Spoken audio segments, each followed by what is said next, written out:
Thank you for tuning in to TalkWad.com, the world's fastest growing internet radio network. Please check out all the other great shows on www.talkwad.com.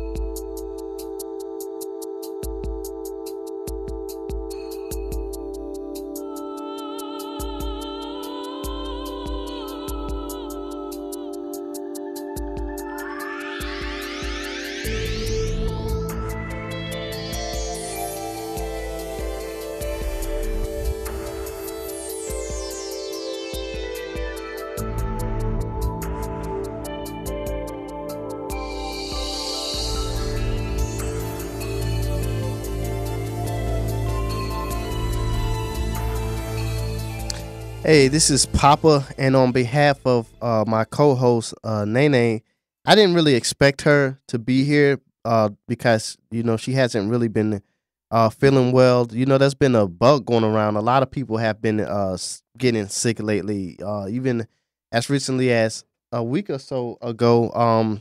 Even I was under a bug. I had stomach issues and everything, but I'm doing better now, though. Thankfully, and I'm glad to be here.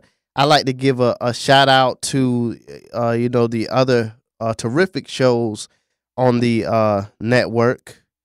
There's so many of them that to listen them all, it would take a while. I'd like to give a shout out to the CEO Nolan Ray. I'd like to give a shout out to Frodo. He's doing it big. There you go, Frodo. He's doing it big with Nerdorama. And, he's a cool guy. He's engineering the show right now. And if anybody wants to call in, that number is area code 727-493-2055. And that's the number to call in to the Ain't That Some Shh radio show. And to get things kicked off, I really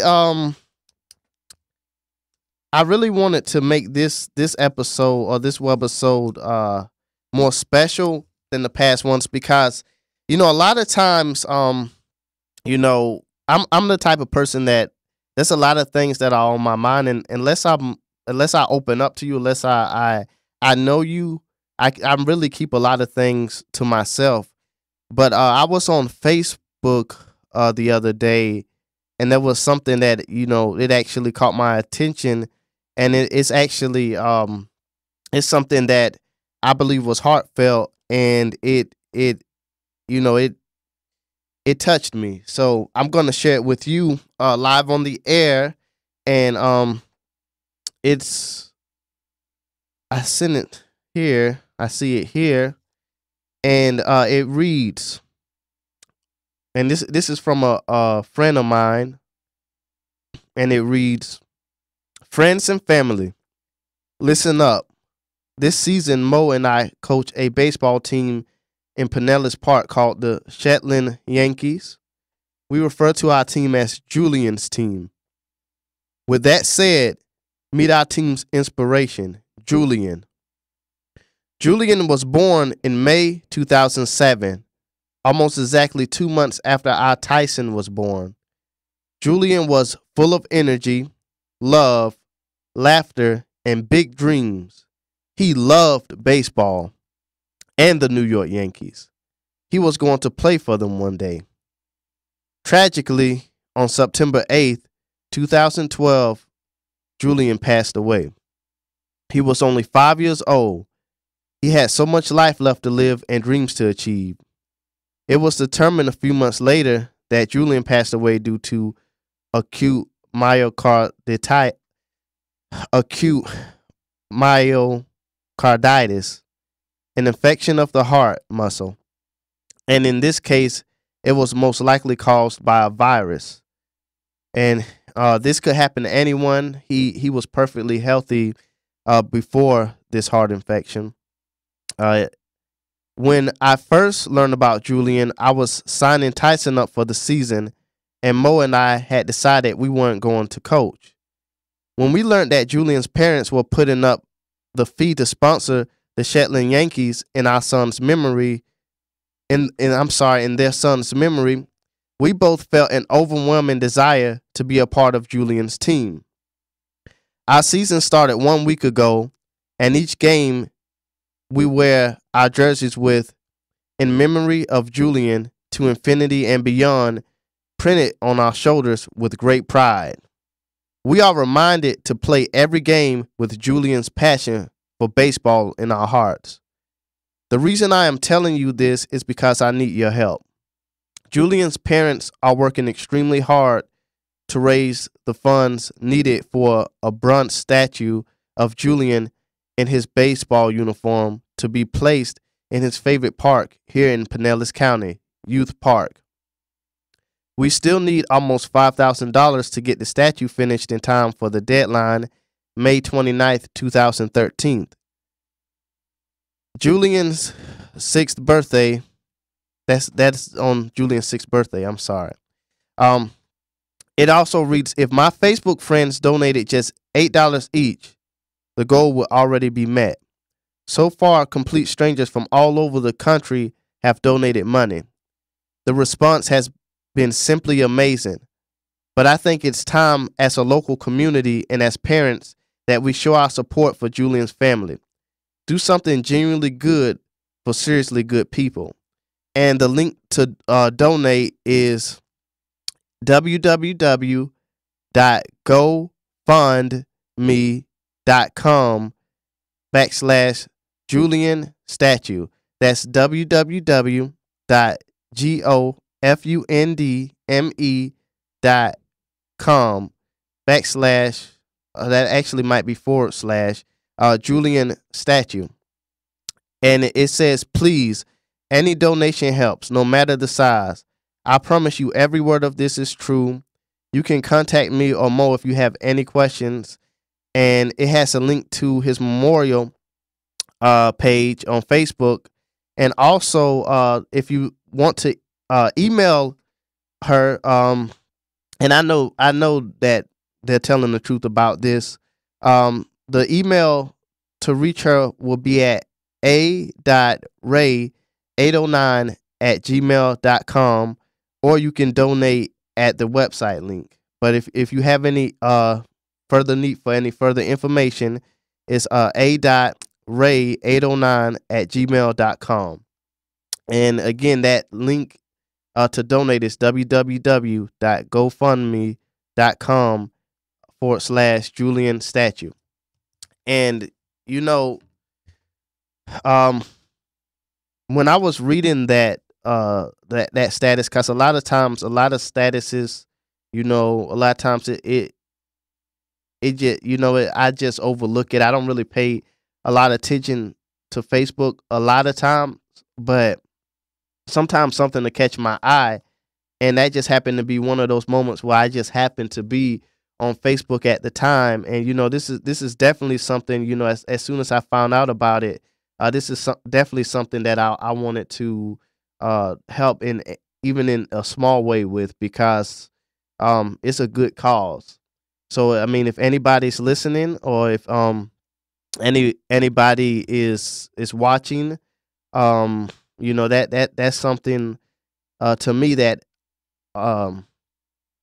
it's not only touching, but it also signifies, or it actually exemplifies the importance of teamwork, which brings me to the topic. And since it's we can think about, to think about, and really, oh no, I'm sorry, that was before. It's been a week since last week. I'm sorry, I apologize. I didn't do a show, and it's been, I've been getting settled in, but I feel a lot better than I did last week, earlier, for whatever reason. I don't know if it's the bug that's been going around, but it's actually you can believe in, and I think that is something, that we can believe in, and it's teamwork. Teamwork is very, very important, whether it's sports, whether it's in bringing together communities, families. When everybody does their part, good things, great things can happen. And when we get an opportunity to, what I would like to do actually is share something with you um, later on about something that actually happened recently that took a team effort. And if it had not been for the effort of just regular people like you and I, a young man's life would not have been saved. So before I go into the topic, I'm just gonna go into something interesting right now. It's just a little bit off topic. Actually, it's a lot off topic. Um, and this is just something that interested me personally, and it's about 9 crazy things that people have found inside their walls. You hear these stories about people finding money or paintings inside the walls of their houses. And this is something that is actually it's incredible. Some of the things that people have actually come across. Um, One of the 9 things that people have found, and if you want to read up on this, of course, I had the link. I thought I had the link saved. Maybe I can find that later. But it okay. One of the things that people have actually found in stashed inside their walls, babies. I mean, this is crazy to me. And in it says in 1850, a mummified baby tumbled out from between the walls of a Parisian apartment. The couple living in the apartment were charged with murder. They were later cleared when a physician used insects to determine the time of death. This case marked the first time in French forensic science that entomology was used in a criminal trial. And 28 years later, French pathologist Edmond Perrier-Mignon used insects to calculate the time of death of a mummified infant in a similar case. Mummified infants have been found in walls as recently as 2007. That's not that long ago. And when contractor Bob Kinghorn discovered the body of a child wrapped in newspaper in the walls of a home in East Toronto, police investigated the infant's death but were unable to determine the cause. I mean, could you imagine that? Finding I mean that's horrible, but I mean it's bizarre. Like, could you imagine finding that? Because when they're building the home, no, they would see that. So somebody would have had to deliberately do something like that. I mean that's just crazy. Some of the things that you'll find, you know, when you look in. Actually, I don't know if they were looking for that. That's just something they probably stumbled across. But this is something that happened recently, actually, and it's about beachgoers. They basically formed a human chain to save a drowning boy in New Zealand, and this is something that really highlights the importance of people working together as a team for a positive common goal. It reads, Joshua McCoy, 12, was saved by beachgoers who formed a human chain to pull him out of the sea after he was swept into the churning water off the Pierce Marine Parade in New Zealand. Joshua McCoy was playing on the beach, Napier Marines Parade in New Zealand, when he was knocked down by a wave and swept out to sea. I mean, could you imagine that? Something like that happening. That has to definitely be scary. The 12-year-old was unable to reach the shore and was underwater for 20 seconds at a time, police said. His friend, Hikura Ratapu, alerted beachgoers and police to Joshua's struggle, and a German tourist tried to pull him out of the water but could not keep hold of the boy in the heavy waves. The conditions were described as treacherous, with dumping waves and an extremely strong undertow. Police officers and members of the public then tried to pull the boy out of the water by performing a human chain. Video of the incident shows up to 12 people pulling together. See, they pulled together as a team and managing to pull Joshua ashore. The 12-year-old was taken to Hawks Bay Hospital, where he was later discharged. Joshua's father, Shane, paid tribute to all those who helped to rescue his son. And this is actually a quote from him. "I just wish I could thank each and every one. Without them, basically my son wouldn't be here." And I would like to actually show you the footage of that. I mean, it's something, a lot of times, a lot of things go viral, and a lot of the times negative things go viral, or things that aren't necessarily negative, but they're not things that are important. I think this is something that we need to see, because it's proof of what we've heard, that it's not just a cliche. That if we work together as a team for a common purpose, positive things can happen. So hopefully, our engineer will be able to pull up the video footage shortly. But let's see here. Recently, this is more bad news. But I mean, it's part of life. But if you've been watching the show, you probably know by now that I'm a wrestling fan. And the manager, Paul, that used to play the part of Paul Bearer, William Moody, he managed both Kane and the Undertaker. He passed away this past week.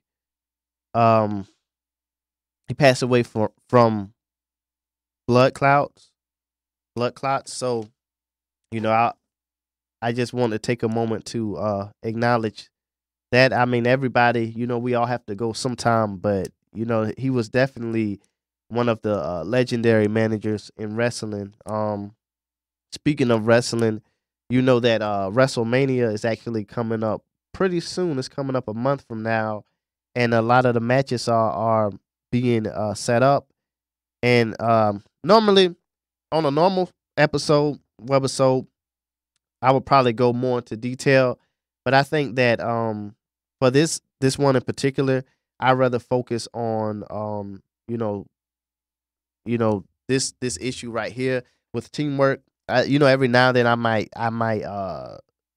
divert. I might go into something else. I might digress, but I want to really keep focused, because in case you missed it earlier, there's actually a very good cause going on. There's a friend of mine, a classmate, and she and Mo are working together in order to raise enough money for something positive, in memory of, and in tribute to a young man who, he was really only a young child, 5 years old, who passed away last year, unfortunately, due to a heart infection, infection of the heart muscle. Um, things like this, I mean, they're terrible. And I mean, even though months have passed, losses like that never become less tragic.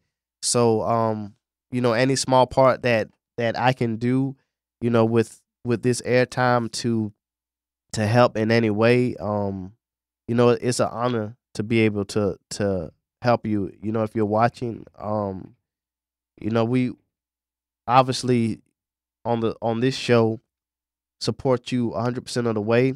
Otherwise, I wouldn't.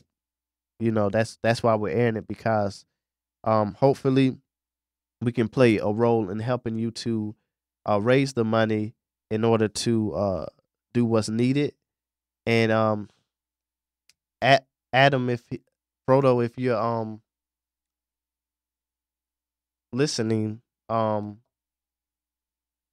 he's gonna play the video footage of what I spoke about earlier, of people actually coming together and saving the boy's life.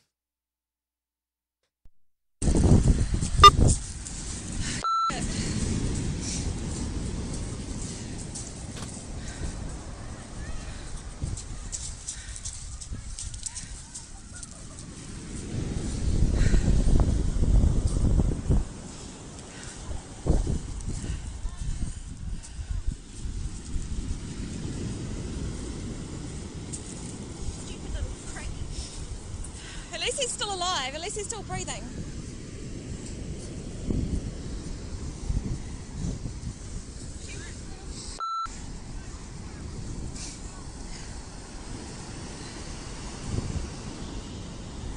Oh God.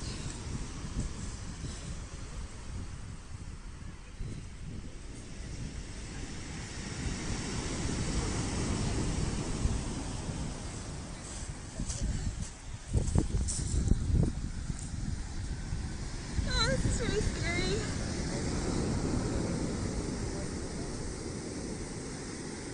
He's got him. Can you get it back in? The other guy had him as well. It just sucks him straight back out again.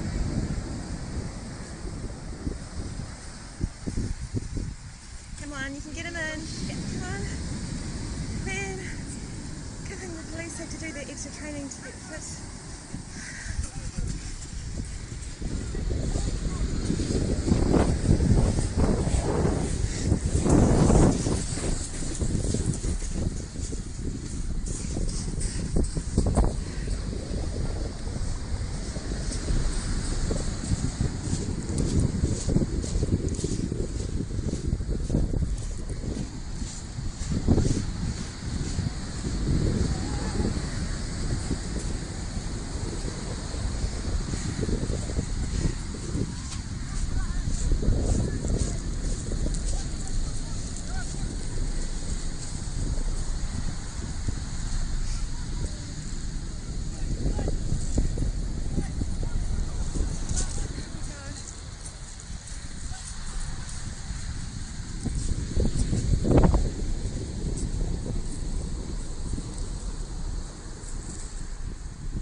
So, as you can see, that actually that shows a positive side of humanity. That restores some faith.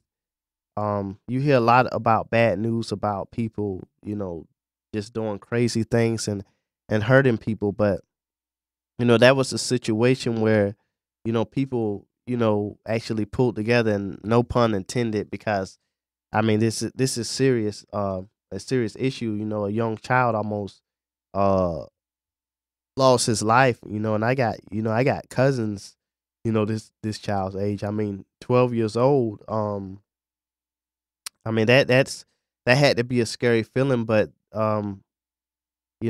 especially with, you know, presumably his loved ones watching. Um, but these people pulled together and they prevented a tragedy from happening, because they all had a common goal and they all stepped in, and these were just ordinary people. These weren't people who were necessarily, they weren't superheroes, or they weren't I mean, police officers were involved, but most of those people that pulled together to help were just civilians. And they did something positive, and as you can see, they prevented a tragedy from happening. And in the case of Julian's baseball team, in honor of this young child, this young boy that fortunately lost his life at an early age. This is a situation where we can't really prevent this tragedy from happening, nor can we really rectify it. We can't really correct it, but at the very least, this is something that we can do to pay tribute to him, and it's something to help. Uh, it, I think it's something that would be nice for the loved ones of this young man who, unfortunately, was taken from us too soon. Um, if anybody wants to call in, the phone number to call in is area code 727-493-2055. That's area code 727-493-2055. And the topic of this discussion today is it is we can believe in, and the main focus is on teamwork, people pulling together for a common cause. And this kind of reminds me of a few years ago when there was a young 11-year-old by the name of Brendan Foster, and this was one of those times where it touched me too. I actually discovered this on, I think, MySpace, which I just happened to be on again. And Brendan Foster was a young 11-year-old boy who had a terminal illness, um, and they grant dying wishes. A dying wish was granted to him, and you know how a lot of times when children with terminal illnesses are granted dying wishes, they might wish for something kind of nice, but it's normally for themselves. And this young boy, he said that he wanted was to feed the hungry. That was his dying wish, was to feed the hungry. And as a result, when people heard this, they were so inspired by it that it actually raised a lot of food, and it fed a lot of people were fed as a result of this, because they were inspired by this brave 11-year-old boy who unfortunately is no longer with us, but it was for a good cause. And I kind of see this in a similar light. This is a similar situation. They're not doing this for personal gain. They're doing this, for something positive, just like Brendan Foster did. And I don't want to go too much into the details of how he passed and everything, because it's just it's a lot of sadness. But it is something that if you are interested in, you can it can be looked up. But like I said, when people pull together for a positive reason, positive things can happen, whether it's saving a drowning boy, whether it's feeding the homeless, or whether it's paying tribute to a young man who was full of potential but was just taken from us too soon. And I think um I'm gonna take a moment to um kind of, because this is something that is very it's a very serious matter, but it's also a very sad matter as well. And I don't want I know that there's a lot. There's always a lot of sadness going around. But don't get me wrong. This is something that's very important to me. I think it should be. It shouldn't be ignored. But I understand that it is something that's also, it's touching, but it's heartbreaking. So I'm going to do something. I'm gonna bring up something that happened recently that isn't, as solemn. And it's just something that I found interesting. And then we will maybe take a short break, or we'll play it by ear. But this is something that I think was pretty interesting. And it's entitled "Did Scientists Just Find the Fabled Viking Sunstone?" And it reads: The mythical rock was said to help ancient sailors navigate the seven seas. GPS makes it relatively easy for seafarers to accurately point their ships where they want to go. But long ago, well before the Chinese employed the first magnetic compass, navigating the uncharted ocean's vast expanses was a truly treacherous task that required wit, training, improvisation, and, thanks to the limited tools available, a little ingenuity. In his book, Chasing the Sun, the epic story of the star that gives us life, author Richard Cohen describes a mythical crystal that helped the ancient Vikings navigate their ships through fog and cloud-covered skies in which the sun and stars weren't visible. Historians call this device the Sunstone. How the Vatican will stop leaks from... Oh, I'm sorry. I didn't want to read that. They always had these highlights in it. Ancient texts say it was carved from natural crystal, which was said to work as a prism refracting light into shafts of color, staring into it, therefore revealed two reflected faces. By orienting the sunstone to unite the faces into a single image, which could only be done with the sun in a certain position relative to the stone, directionless sailors could effectively determine east and west even when the sun wasn't clearly visible. A short story, Rodolph's Daughter, preserved in a manuscript from the early 14th century, tells of a visit by Olaf Haraldsson, king of Norway, to a rich farmer. Olaf asks his host's son, Sigurd, if he has any special talent, and the boy replies that he can tell the time even when there is no celestial body visible. Intrigued, the king the next morning challenging Sigurd to demonstrate his skill against the overcast sky. Once the youth has done so, Olaf orders him to hold up a sunstone in the direction he believes the sun to be. Sunlight streams through the prism, verifying Sigurd's gift. There was, however, one small problem. Historians and academics had no physical proof that such a magnificent rock ever existed, at least until recently. The new discovery relates to the Alderney, a majestic Elizabethan war vessel that mysteriously sank into the fierce waters north of the Channel Islands in 1592.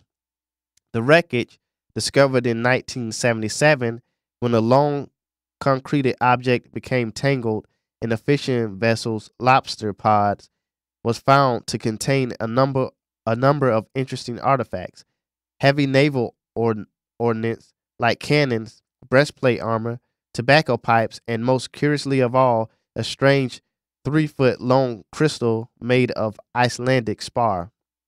After years of research, chemical analysis has revealed that this strange artifact is composed of calcite crystal, the mineral that may have been used in the Vikings' legendary super sunstones. A group of scientists at the University of Reims in France claim that while no such crystals have ever been recorded at Viking sites, at least one in peace, the cloudy chunk of stone could be the thing that once helped sailors navigate the seven seas. In other words, though experts have no idea how it was obtained, the crew of the Ardennais may have been in possession of a timeless chunk of maritime innovation, a real bona fide sunstone.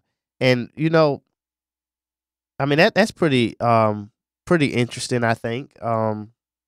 Something that was written about in fables, something that was written about in stories or talked about, actually turning out that there may be some evidence that it may have existed at one point in time. And I think instead of taking a break, you know what? I think for now I'll go to another crazy thing that people have actually found inside their walls, which is obviously crazy, but that's what they use. That's the adjective that they use. Already, people have found live children in the walls of their homes. I kid you not. 2 years after he disappeared with his mother, 6-year-old Richard. I'm getting a lot of these words that like I'm not saying I'm the best reader, but I'm not like a poor reader. I don't think. I mean, at least I know what the words are. Forgive me if I'm wrong. Chekef Dia was discovered hidden in the walls of his grandmother's home in Illinois. Ricky disappeared in 2007 after a contentious custody dispute between his mother, Shannon Wolfong, and his father, Michael.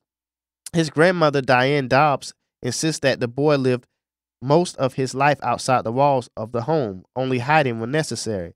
However, police reports state the boy had rarely been allowed outside, and the judge found that the boy had been denied access to medical care, education, and contact with his peers. The police found the boy and his mother crouched in a hiding place behind a bedroom dresser. And this is that's crazy right there. Live children being found in the walls of your home. That's like in the walls of somebody's home. That's like horror movie type things. That's not the type of things that you would expect to happen in real life, actually happening. But that right there is crazy, and I don't know what's more bizarre, that or with the mummy. But I want to take a time, since I've been talking about teamwork, I want to take a little bit of time to acknowledge the good work that the Talk Watt Network has been doing. With the upcoming magazines and everything. I mean, they're doing it big here, and obviously, like I said, it takes teamwork. It takes a team. It takes a team effort. Whenever you're trying to do anything positive, whether it's sports, whether it's in the community, whether it's with a company, or to make anything work, it's you got to have the right people in the right places, all willing to do their part, and people have to be put in a position to be successful. But when you're placed in that position, everybody they have to pull together. Just like like, even though I keep bringing it up, and you're probably gonna get tired. Actually, you know what? You're probably gonna get tired of me saying it because it's already viral. So if you haven't seen it, it's on YouTube. It's Beachgoers Form Human Chain to Save a Drowning Boy. If you look that up, I'm pretty sure you're gonna find plenty of videos of that. I mean, it's live footage, and it's amazing how brave these men were, who pulled the boy to safety. I know that had to be a scary experience, and again, just in case you have forgotten, um, or in case you might have missed it, a friend of mine is actually trying to raise money for a baseball team that they coach, uh, called the Shetland Yankees, and they refer to their team as Julian's team. Julian was a young child who was born uh, May of 2007, and he loved baseball, and he had dreams of playing for the Yankees one day, but he died last year in 2012, only at the age of 5 years old. I mean, that's only a few months after his fifth birthday, and I mean, anything like that is terrible.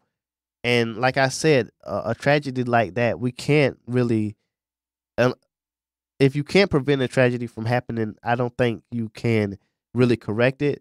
But at the very least, this is something positive that I would love for this to be able to happen. I would love if the community could come together and raise enough money, in honor of this young man, to raise money for this baseball team that my friend coaches. And again, to donate, the link is www.gofundme.com /Julian Statue. That's www.gofundme.com /Julian Statue. And I'm not doing this. I don't want anybody to get the wrong impression. I'm not doing this for financial gain or anything like that. You can actually go to that link and it'll verify it. And if you have any further questions, again, you can email a dot, that's the letter A, dot ray 809 at gmail.com.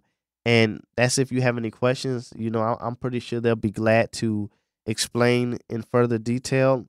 But that right there, that right there shows the importance of teamwork. I mean, when people, if we band together to do something right, or to do something positive, good things do happen. And I think a lot of times, like for instance, it makes you kind of wonder if the world is coming to an end, because I've never really been a big Lakers fan. Well, I do respect the Showtime Lakers because of It's kind of hard to root against Magic Johnson, but because I'm an Orlando Magic fan, it's kind of hard for me to root for the Lakers because of the history. We lose to them in the finals. We lose Shaq to them. Howard. They can keep Howard, but the Clippers are actually doing better than the Lakers, which makes me wonder if that's a sign that the world is coming to an end. I wonder if that's a sign of the times because things are happening that they just don't happen. I mean, the Lakers, if you look at them on paper, uh, if they're healthy, yes, they do have a better team, I guess, from top to bottom, when they have better players, but that doesn't mean anything if you have a bunch of superstars who aren't cohesive. If you have too many captains trying to run a ship, it doesn't mean anything. That's why teamwork, when you have everybody doing their part, when you have everybody doing what they're supposed to do in order to achieve a goal, that's what's important. That's what's significant, and that's how you have success. It's not so much having a bunch of big fishes. It's a matter of having a bunch of people who all who all want the same thing to happen, and they're all doing what's necessary to achieve it. That's why even though the Dallas Mavericks, when they won the finals, they weren't the favorite to win it. The Heat were probably heavily favored to beat them because they had their big trio. Of course, the Heat probably are going to win for years to come now, but during that time before they really started reaching their potential, the Mavericks, they won because they did it as a team. Everybody did what they needed to do, which put Dirk in a position to be successful and close the deal. And I think that if everybody like she said, if everybody just gives a little bit, if everybody just does their part, I think that this is an achievable, reachable goal. Um, you just have to believe that. I mean, yes, it's not that far away. May isn't that far away, but a lot can happen between now and May, and I hope that if anybody's watching, I hope that or listening, I hope that this is something that goes, if even just a small way. I hope it helps to raise money for this cause because this is something that's positive. And sure, yeah, yeah. Um, but some of the things that, in closing, some of the things that are let's see here, some of the things that I think I'll do one more of the 9 crazy things that people have actually found in the walls of their home, because this is just bizarre. People. Let's see what else people have found. I mean, people have found babies. They found that one's gross. I'm not gonna read that. Priceless artwork. See, I mentioned that earlier, but I already mentioned that. Let's see here. Okay, yeah. Okay, this is the only one left that might not be gross. Um, People have actually found cats in the walls of their house. And it says that the practice of hiding cats in walls was an ancient ritual to ward off evil spirits.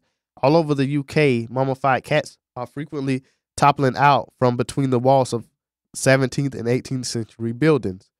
One of the most famous instances was in Pendle, Lancashire, when a mummified cat was discovered in the wall of an ancient cottage. The cottage is presumed to be the location at which one of England's most famous witch covens met in 1612. 11 men and one woman from the coven were accused of witchcraft and hanged. So they, I mean, that's, I guess, in a place like that, if that is, if people believe that hiding cats in walls was an ancient ritual to ward off evil spirits, yeah, I can see that happening. But that these houses must have been pretty old or something, because I mean, I know people talk about recycling, but that's really recycling there. But again, that's off topic. Just to kind of liven things up a little bit. But you know what? I was looking for some of the movies or something that was coming out, looking over, and they're coming out with a Scary Movie 5. I don't think I don't see the point in that, because Scary Movie 5, the last good Scary Movie was Scary Movie 2, and I could turn out being wrong. I mean, no idea is infallible, but I really don't think that Scary Movie 5 is gonna be compared to the other scary movies. I don't see it being on par. But with that being said, I really hope that if you're watching,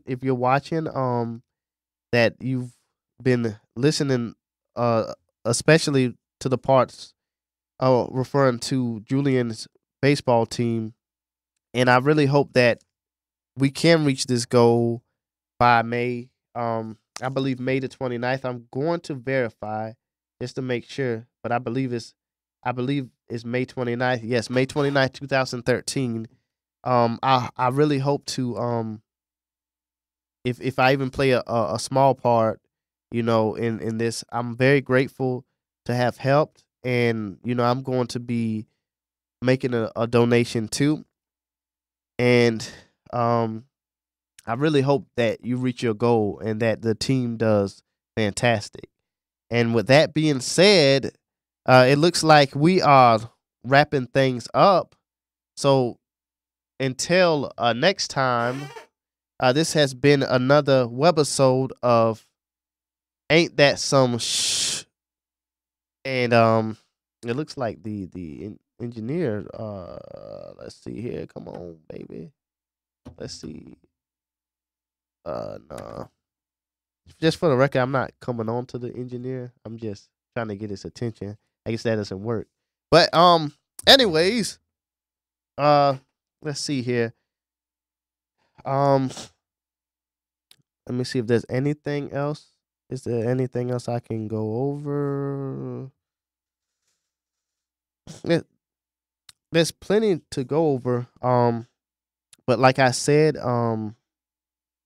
I will be very honored to play even a small part in helping to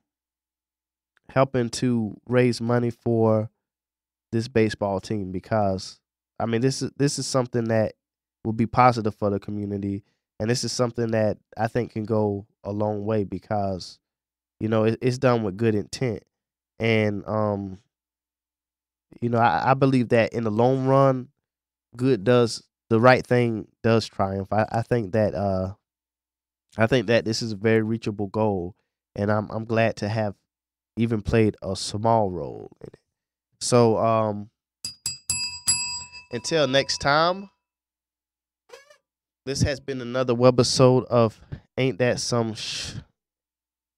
And until next time, take care and have a great day.